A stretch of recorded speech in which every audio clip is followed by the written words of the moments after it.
convicção e certeza de que Deus está neste lugar.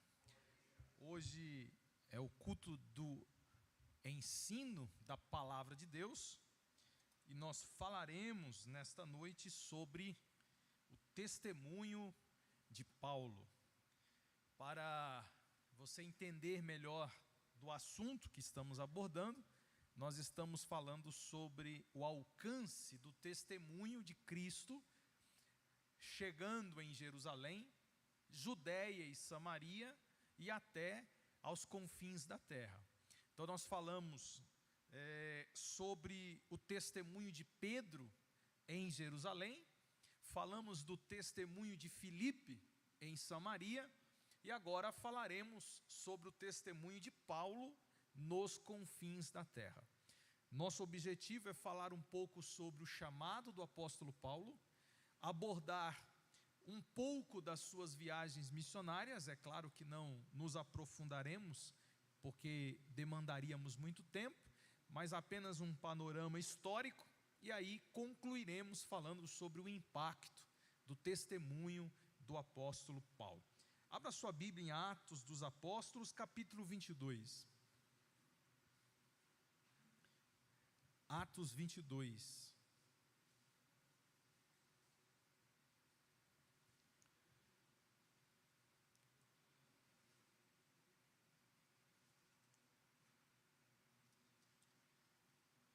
Paulo está apresentando a sua defesa ao sinédrio do sumo sacerdote, e agora ele vai falar em língua hebraica, contando um pouco do seu testemunho. Vamos ler, versículo 1. Irmãos e pais, ouvi agora a minha defesa perante vós. Quando ouviram que lhes falava em língua hebraica, guardaram ainda maior silêncio, e continuou. Eu sou judeu, nasci em Tarso da Cilícia, mas criei-me nesta cidade, e aqui fui instituído aos pés de Gamaliel, segundo a exatidão da lei dos nossos antepassados, sendo zeloso para com Deus, assim como todos vós o sois no dia de hoje. Persegui este caminho até a morte, prendendo e metendo em cárcere homens e mulheres, de que são testemunhas o sumo sacerdote e todos os anciãos. Destes recebi cartas para os irmãos, e ia para Damasco no propósito de trazer presos para Jerusalém os que também lá estivessem para serem punidos.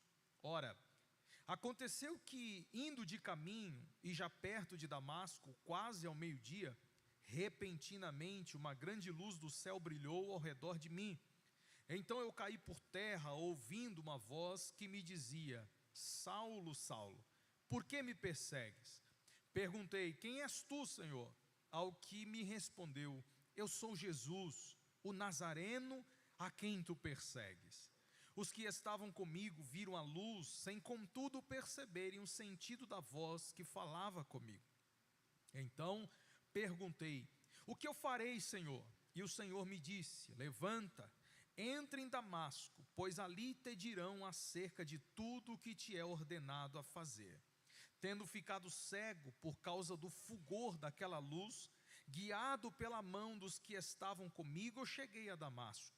Um homem chamado Ananias, piedoso conforme a lei, tendo bom testemunho de todos os judeus que ali moravam, veio procurar-me e, pondo-se junto a mim, disse: Saulo, irmão, recebe novamente a vista. Nessa mesma hora eu recobrei a visão e olhei para ele. Então ele me disse: o Deus dos nossos pais de antemão te escolheu para conheceres a sua vontade, veres o justo e ouvires a tua voz da própria boca, porque terás de ser uma testemunha diante de todos os homens das coisas que tem visto e ouvido. E agora, por que te demoras? Levanta-te, recebe o batismo, lava teus pecados, invocando o nome dele. Tendo eu voltado para Jerusalém, enquanto eu orava no templo, sobreveio-me um êxtase, e vi aquele que falava comigo: apressa-te e sai logo de Jerusalém, porque não receberão o teu testemunho ao meu respeito. Eu disse: Senhor, eles bem sabem que eu encerrava em prisão e nas sinagogas, açoitava os que criam em ti, quando se derramava o sangue de Estevão, tua testemunha.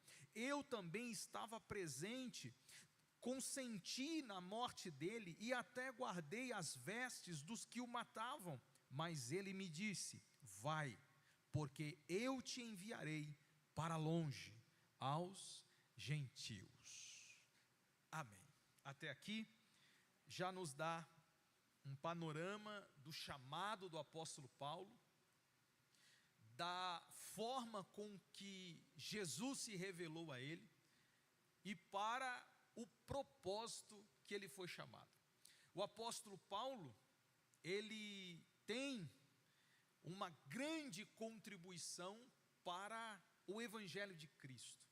Ele, mais do que ninguém, foi usado por Deus para levar o testemunho deste evangelho. Claro que todos os servos de Deus, de alguma forma, contribuíram para levar o evangelho, mas Paulo é um homem que mostra a forma poderosa com que Deus pode salvar o homem. Paulo, ele saiu de perseguidor e passou a ser pregador do evangelho. Ele perseguia as pessoas que professavam o nome de Cristo. Ele prendia os cristãos. A Bíblia, em Atos 8, diz que uma grande perseguição foi desencadeada pela morte do servo de Deus Estevão. E Paulo, ainda jovem, estava lá. Ele consentiu na morte de Estevão. Ele guardou as roupas daqueles que o mataram. Ele estava presente. Ele recebeu cartas, prendeu os cristãos. A perseguição de Paulo foi tão intensa contra a igreja que o texto diz que todos se dispersaram. Nós temos uma grande concentração de crentes em Jerusalém. Porém, Paulo, ele veio com um pé no formigueiro. Já viu isso? Quando você bate o pé no formigueiro, o que acontece? Paulo, ele veio com um pé no formigueiro. Ele fez o povo sair de onde estava e foi se espalhando. A Bíblia fala que uma parte se espalha para Samaria e uma outra parte se espalha para as regiões da Antioquia, já a região gentílica. Nós vamos perceber no capítulo 8 em diante, o evangelho sendo propagado em Samaria. E agora, a partir do capítulo 11, o evangelho vai ganhar outra forma, sendo pregado aos gentios. Então Paulo, ele sai de perseguidor e vira pregador do evangelho. Paulo, ele sai de vaso de ira, de desonra, para um vaso de honra. A Bíblia diz em Atos capítulo 9, versículo 15, que Deus o separou como um vaso escolhido. Essa expressão vaso, traduzida em outras Bíblias como instrumento, ela tem uma conotação muito especial. A expressão vaso é utensílio de honra, é algo criado para um propósito.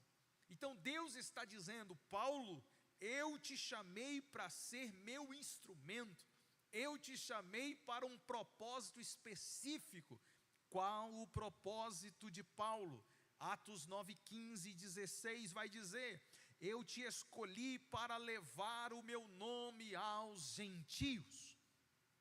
Os confins da terra receberiam o evangelho excepcionalmente, ou especialmente, ou melhor dizendo, através da vida do apóstolo Paulo. Ele encontra Jesus no caminho de Damasco. Jesus se revela a ele. Ele cai prostrado no chão. Deus fala com ele. Ele ouve a voz do Senhor. Ele fica cego. É guiado pelas mãos. Chega a Damasco. 3 dias depois, Ananias chega. Ora por ele. As escamas lhe caem dos olhos. e agora ele volta a enxergar, porém completamente transformado. E o texto vai dizer que imediatamente ele se levantou e foi se batizar nas águas. E depois de batizado, perdoado os seus pecados, a Bíblia diz que ele foi pregar o Evangelho.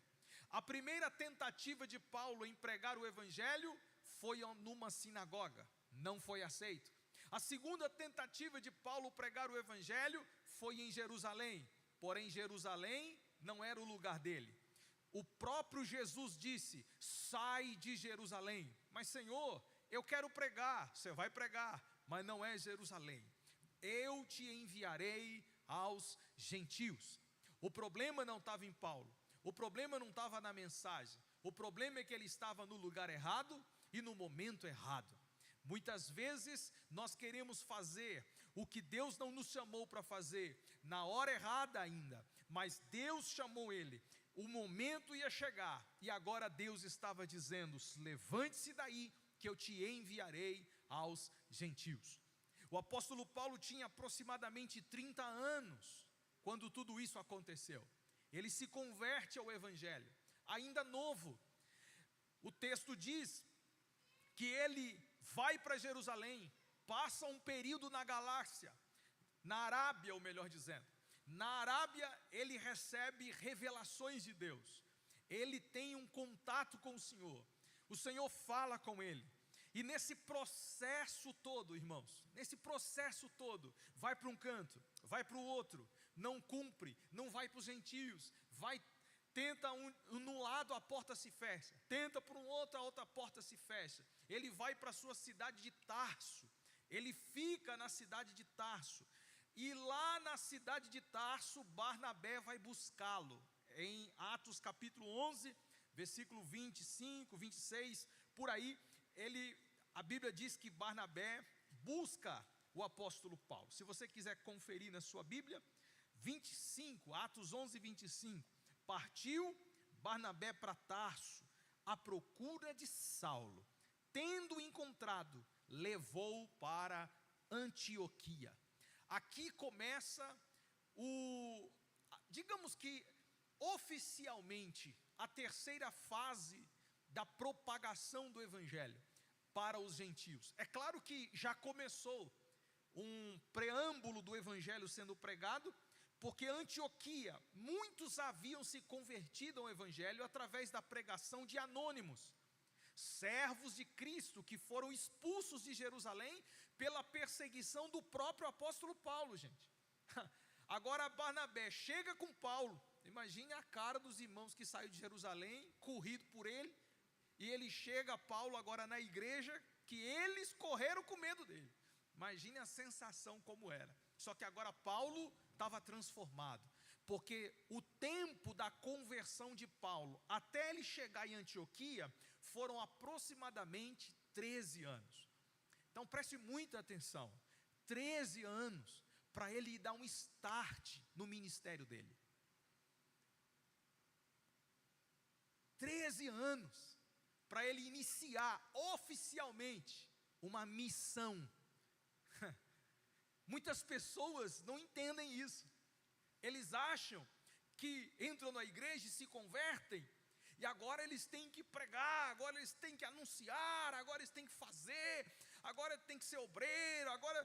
Calma, calma, vai devagar, vai se preparando, vai estudar a Bíblia, vai aprender a orar, aprende relacionamento com Cristo, vá sentar para aprender, procure entender, vai atrás de informações, tem experiência com Deus. Primeiro as portas vão fechar na sua cara, primeiro você vai receber alguns nãos na sua vida, primeiro as coisas não vão dar certo do jeito que você pensa, primeiro as coisas vão acontecer, primeiro você vai se frustrar, primeiro você vai se decepcionar. Tudo isso faz parte do processo, é Deus forjando o vaso.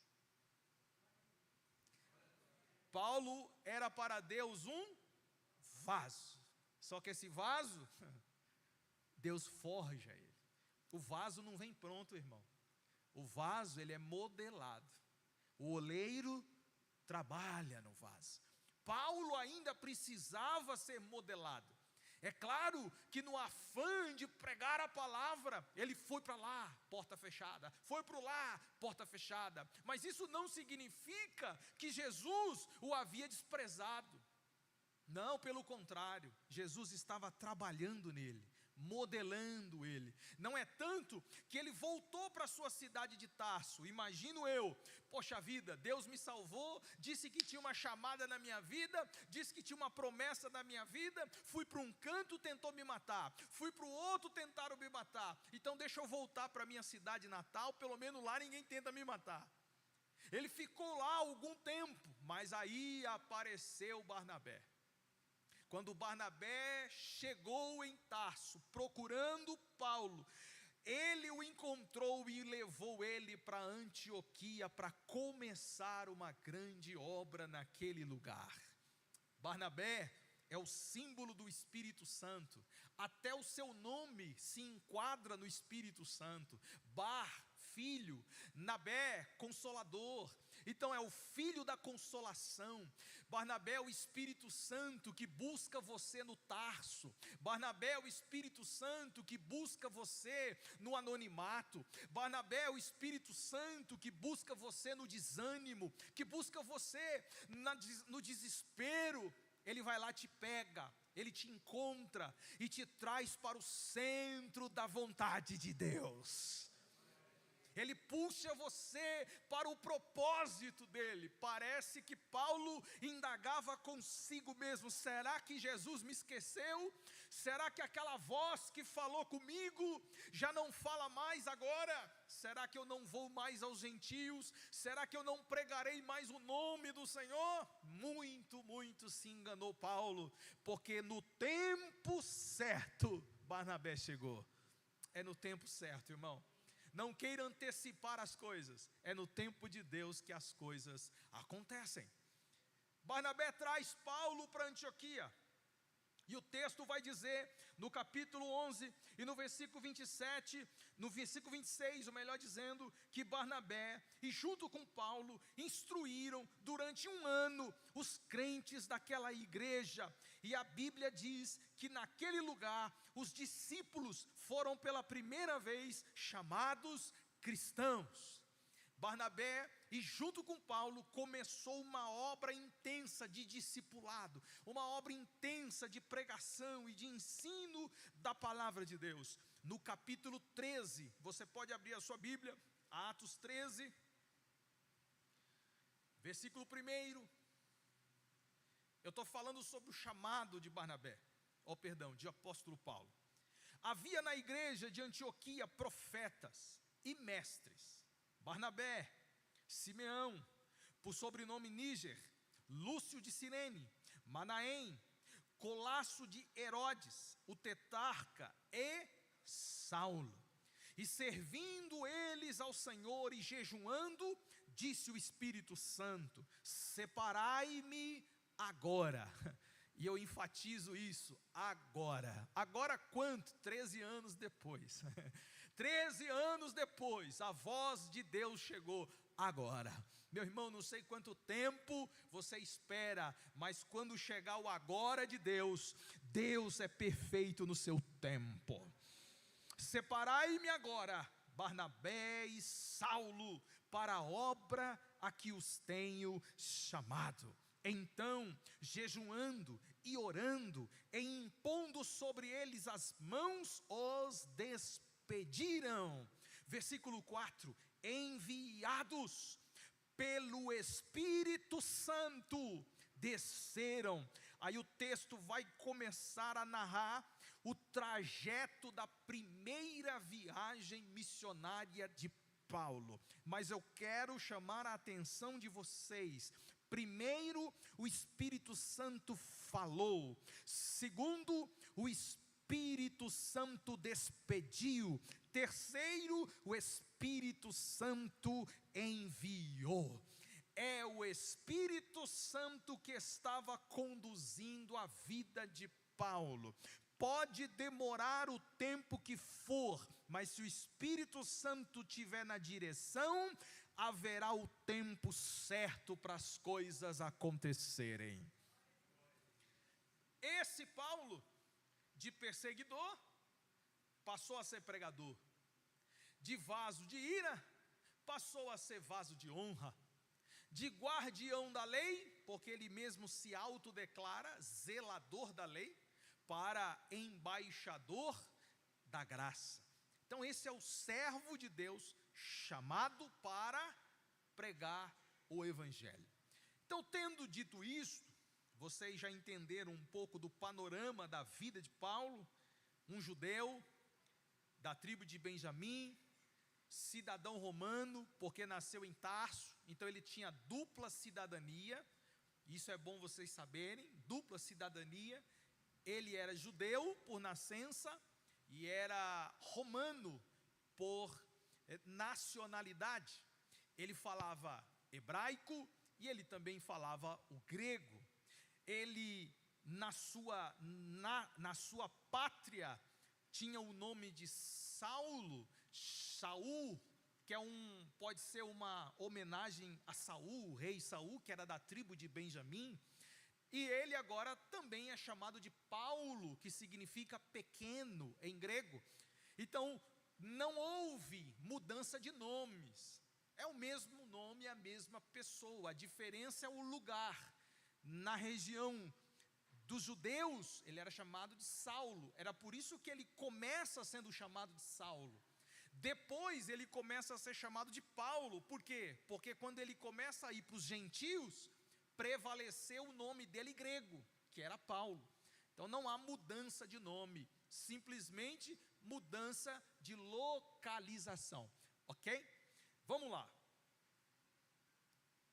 A primeira viagem missionária de Paulo está aqui no capítulo 13, no capítulo 14, nós não vamos nos aprofundar, eu só vou citar um panorama rápido, para os irmãos entenderem como foi esse processo, onde o evangelho começou a ser difundido através de Paulo. Então ele sai de Jerusalém, vai para Tarso, de Tarso ele vem para Antioquia.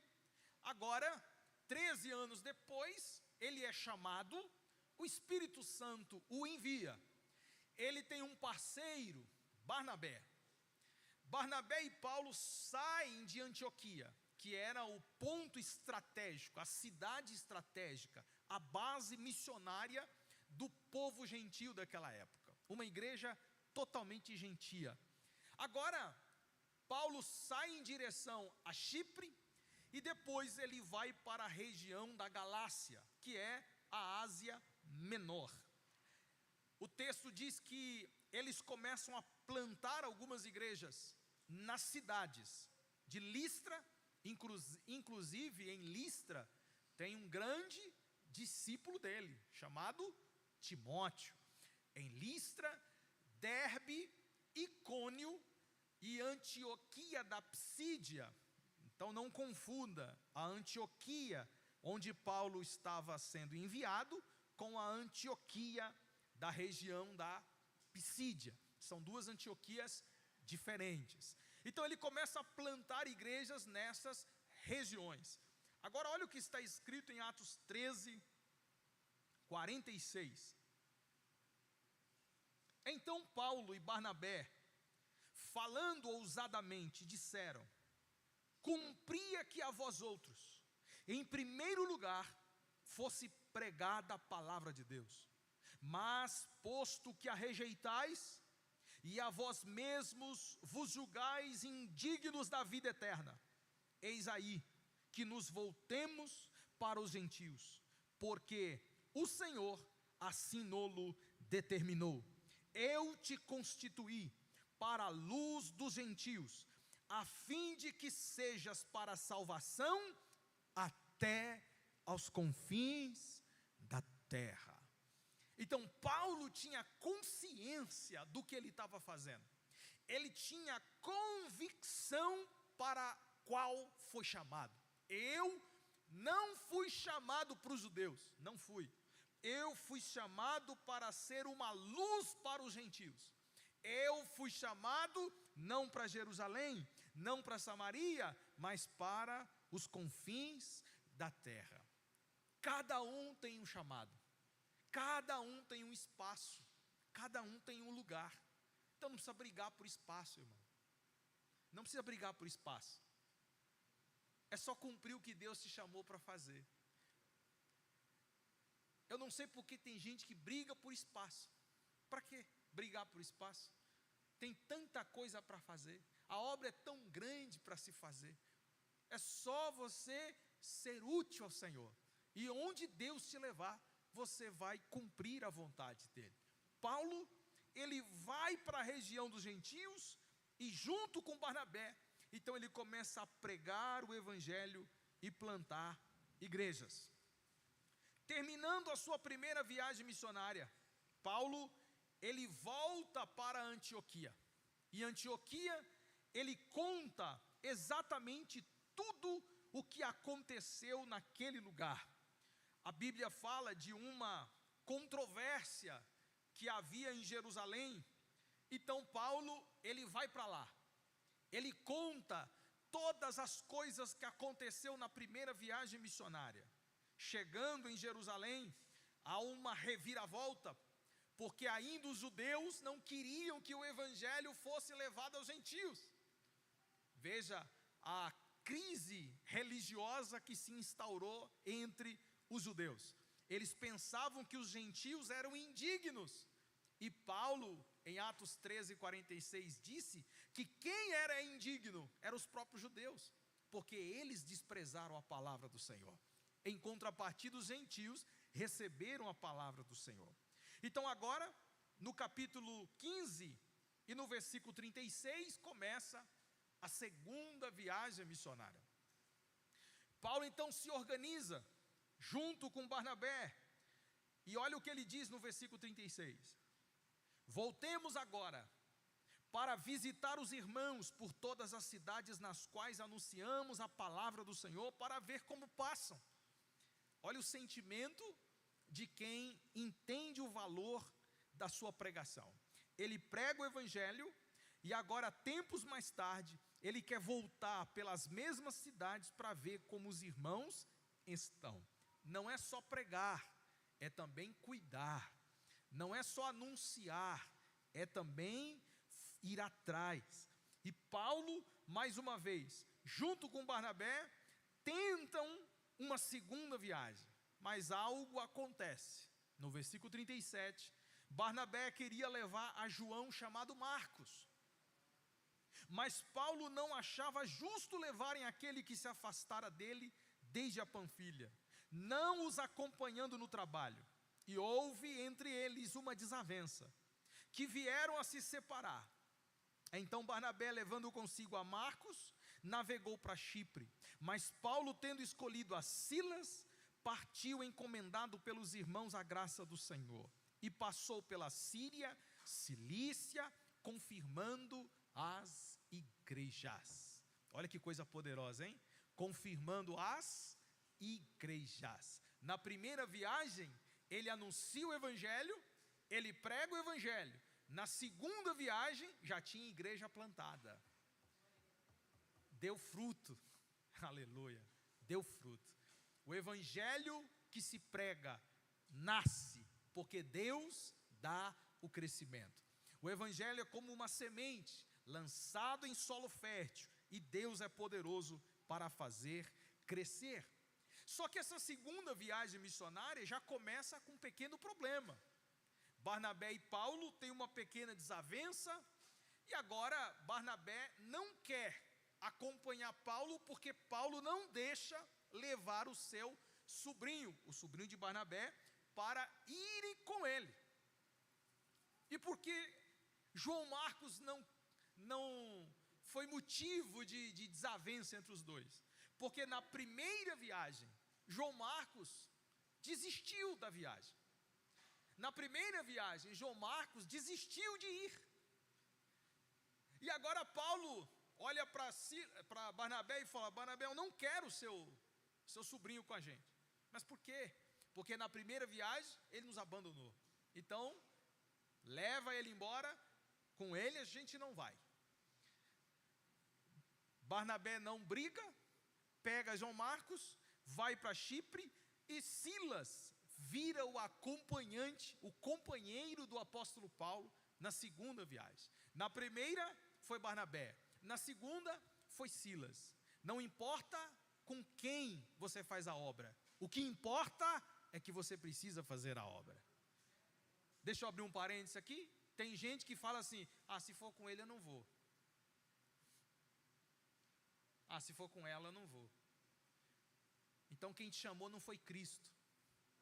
E você também você ainda não se converteu a Cristo. Porque quem escolhe companheiro não entende o poder do Evangelho que faz a diferença em nossa vida. Paulo não escolheu o companheiro. Paulo, já que Barnabé não podia, já que Barnabé não quis ir, já que Barnabé tinha que ficar com João Marcos, então eu levo Silas. Mas a obra não vai parar. Aleluia. Se um não pode, Deus levanta outro, ora. Se um não quer ir, Deus levanta outro. Pastor, mas teve briga. Não, mas essa briga aqui é normal, acontece. Mas Deus é fiel, Deus é poderoso, para não deixar a obra dele terminar, parar. O Senhor é bom, o Senhor é fiel. No capítulo 16, o texto fala que agora ele encontra Timóteo, coloca Timóteo sob a sua custódia, leva Timóteo consigo, e eles partem na direção da Europa. Vocês devem se lembrar daquela visão do macedônio, fazendo assim para ele: passa a Macedônia. Essa é a segunda viagem. Aquela visão do macedônio chamando Paulo para atravessar, era um convite do Espírito Santo, para ele ir para a Europa e chegar na região da Grécia.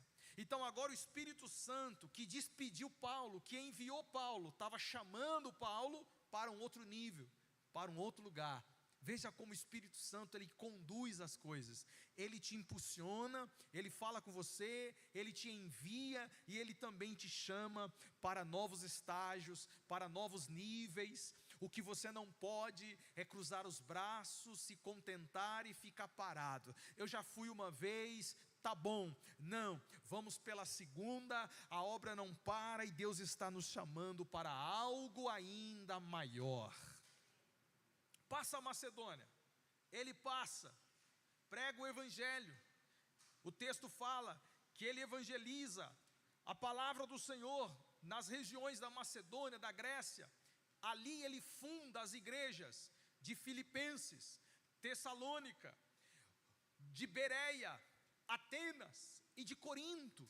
Ele planta igrejas em todas estas cidades. Assim como ele plantou na primeira viagem missionária, ele também planta na segunda viagem missionária. Pastor, foi fácil, né, pastor? A primeira viagem, a segunda viagem, tudo tranquilo. Não, meu irmão, não. Eu não estou nem falando das lutas, não estou nem falando dos problemas que ele enfrentou para tudo isso. Ele encontrou resistência, ele encontrou perseguição, ele encontrou açoites, ele encontrou oposição, tudo que você imaginar. A Bíblia diz que em um dado momento ele fingiu de morto, para não morrer de verdade, porque apedrejaram tanto ele, que se desse mais pedrada ele morria de verdade. Então ele deu um desmaio para o povo olhar: morreu, porque se ele não faz aquilo, ele ia morrer mesmo. Então ele sai da cidade, levado pelos discípulos, arrastado pelos discípulos, todo ensanguentado. Ele chega do lado de fora da cidade, ele levanta, tira o sangue, sacode a poeira, e o bicho volta para a cidade. O homem era demais, irmão. Ele volta para pregar o Evangelho na cidade, e muitas pessoas se converteram ao Evangelho do Senhor Jesus Cristo. Por que você quer parar mesmo?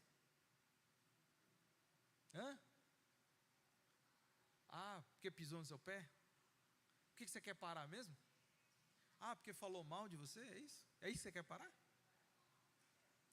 a gente precisa entender, irmãos, que Deus nos chamou para algo maior, e a gente não pode desistir, nem desanimar, porque Deus é poderoso. Ele nos chamou para uma missão, e essa missão não tem fim, essa missão é até Jesus voltar. Temos que anunciar o Evangelho de Cristo, com sangue ou sem sangue, com dor ou sem dor, porque Deus nos deu uma vocação, Deus nos deu um chamado. Ele venceu as resistências, Ele suportou as tribulações, Ele passou por cima de tudo isso. Por quê? Porque Ele tinha uma consciência missionária, Ele tinha um chamado ardendo dentro do seu coração, e nada externo era maior daquilo que era interno dentro do coração dele queimando. Que Deus acenda a chama missionária em nossos corações, para pregar o Evangelho de Cristo. Terceira viagem. A terceira viagem missionária está no capítulo 18, versículo 23, até o capítulo 21, versículo 17. A terceira viagem missionária de Paulo, depois que ele volta de Jerusalém, a ênfase é na cidade de Éfeso.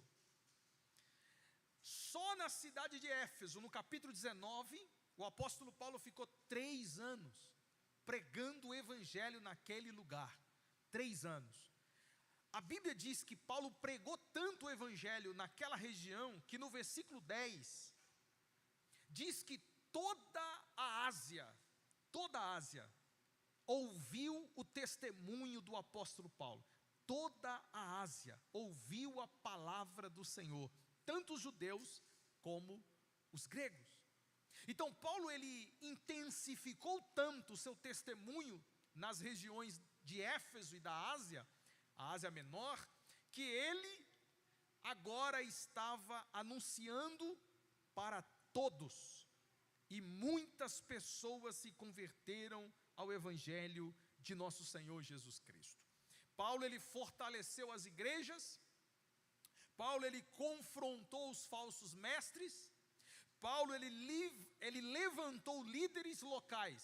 Não é tanto que na cidade de Éfeso, um grupo de presbíteros tomava conta daquela igreja. Então Paulo, ele não plantava a igreja para ele plantava a igreja para Deus. Ele estabelecia igrejas, cuidava os obreiros, e os obreiros cuidavam da igreja. Era a visão do apóstolo Paulo. Agora vamos para a sua quarta viagem. A quarta viagem missionária, nós podemos assim chamá-la, no capítulo 27, no capítulo 28.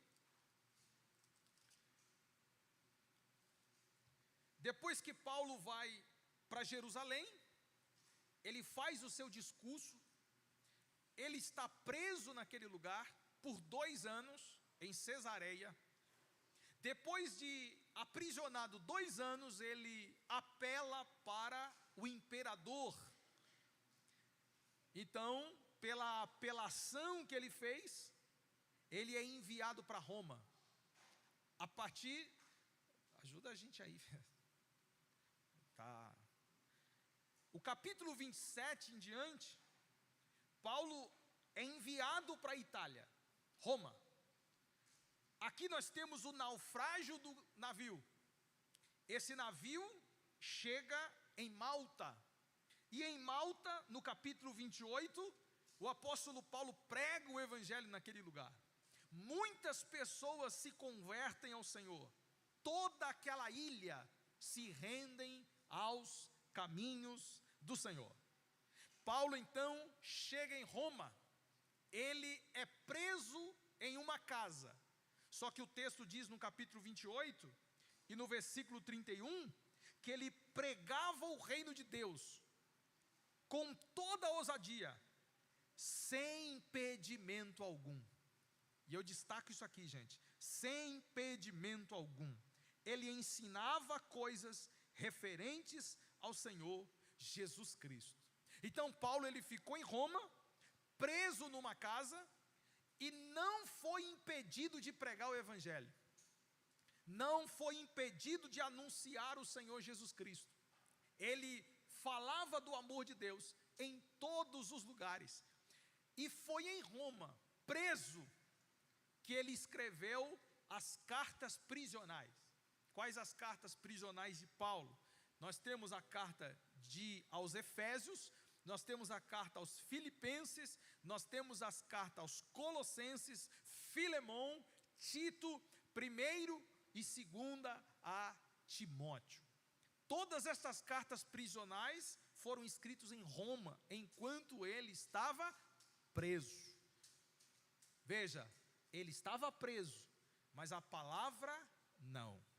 Ele estava numa casa, e enquanto ele estava ali, Deus usou a vida dele para escrever as cartas muito poderosas que nós temos hoje em dia.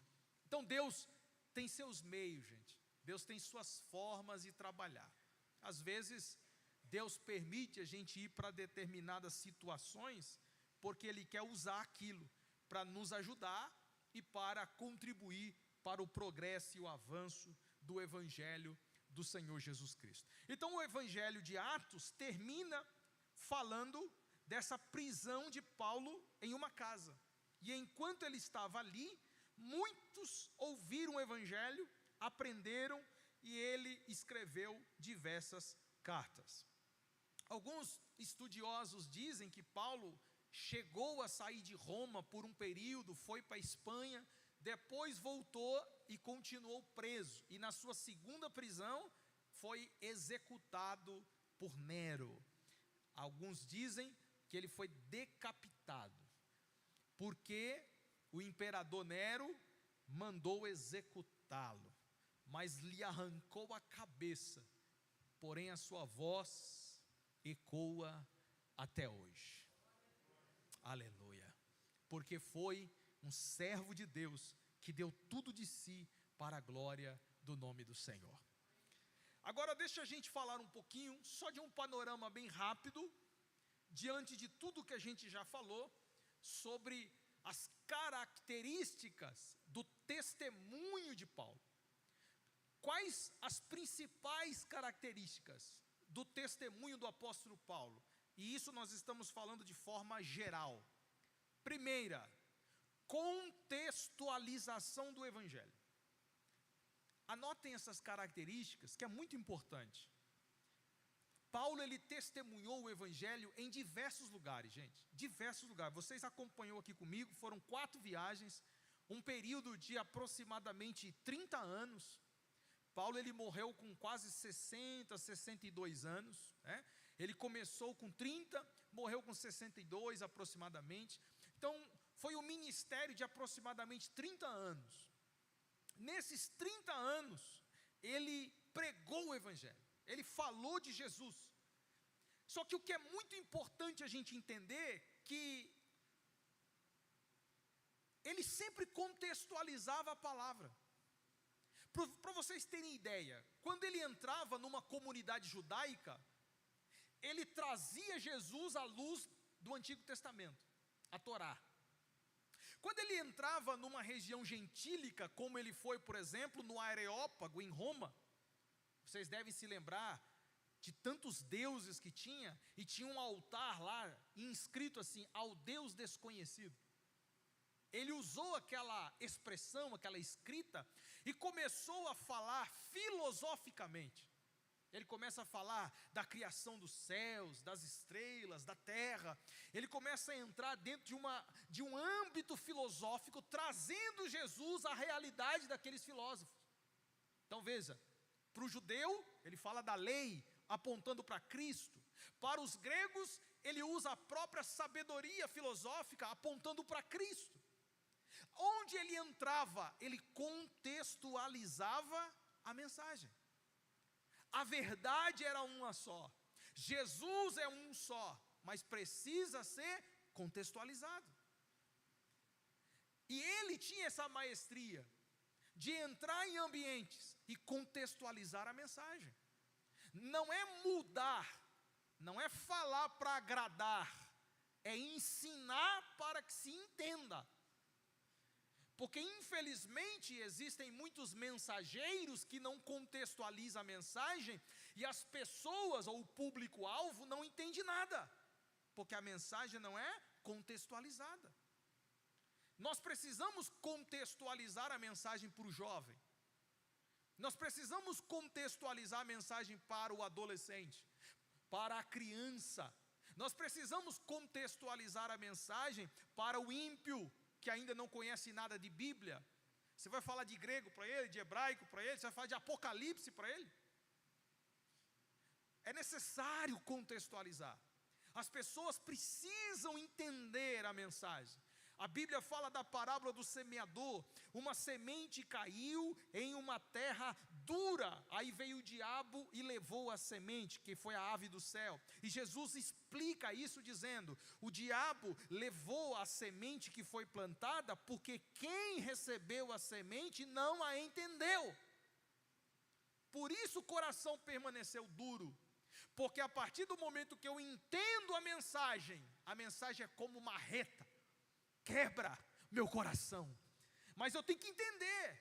É só depois de entender que algo acontece dentro do meu coração. Enquanto eu não entendo, eu fico assim, tá. E não acontece nada. Então a gente deve contextualizar o evangelho. Não é mundanizar, gente. Não. Tem gente que não entende nem o termo. Não é mundanizar. Não é ficar baixando o nível, não. É contextualizar para o período e a época que nós estamos vivendo. Nós pregávamos o evangelho há 20, 40 anos atrás de um jeito. Hoje nós temos um outro contexto de mundo, um outro contexto de sociedade.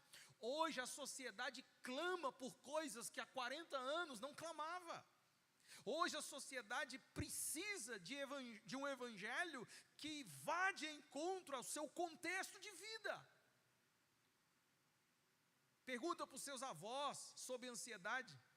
Pergunta para os seus pais, para os seus avós sobre depressão. O que é isso, filha? O que é isso? Não se falava dessas coisas. Mas nunca existiu, pastor? Existiu. Mas era mínimo. Por quê? Porque o contexto era diferente, a vida deles era diferente. Eles não tinham Instagram, Facebook. Porque o que gera ansiedade são as porcarias. Vive se comparando com a vida dos outros.